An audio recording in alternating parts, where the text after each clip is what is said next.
j'étais parti de Douala pour Yaoundé, où je devais passer quelques jours.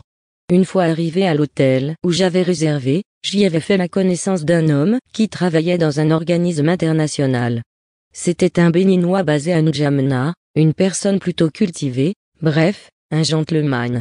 Sans pour autant perdre de vue l'objectif de ma mission, l'évangélisation, je me disais que j'allais l'entretenir au sujet de Jésus, alors nous sommes convenus de garder le contact et, après avoir échangé nos adresses, il était parti. Quelque temps après avoir enregistré son numéro, je m'étais rendu compte qu'il était présent dans les réseaux sociaux, et nous avions commencé à communiquer. Je lui avais immédiatement fait savoir que j'étais pasteur, mais plus notre correspondance se multipliait, plus j'observais des divergences d'opinion entre nous. Je m'étais rendu compte que nous avions des objectifs différents.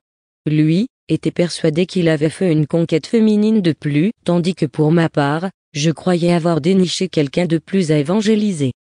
Passé les politesses, il s'était mis dans l'idée de me draguer sans détour. Comme je vous l'ai dit plus haut, c'était sans conteste un très beau parleur, qui ne lâchait pas prise.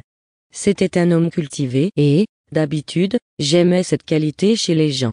Alors, au lieu de le rabrouer, je ne disais rien et je laissais faire. Il faut croire que, quelque part dans mon ego, je me sentais flatté mais par ailleurs je savais qu'il y avait de la distance entre nous.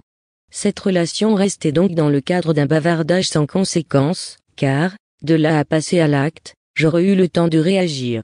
En effet, la Bible dit, dans Matthieu 5, 28, « Mais moi, je vous dis que quiconque regarde une femme pour la convoiter, a déjà commis un adultère avec elle dans son cœur. » Il m'appelait très souvent, et je commençais à prendre goût à ses appels, jusqu'au jour où j'avais reçu dans mon sommeil la visite d'un mari de nuit dans mon lit, alors que je n'avais plus jamais vécu ce genre de choses depuis fort longtemps.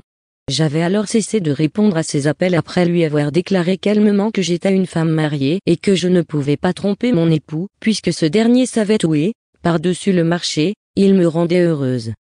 Bien entendu, à ses oreilles cela ne pouvait résonner que comme du charabia à partir du moment où il ignorait tout de Jésus.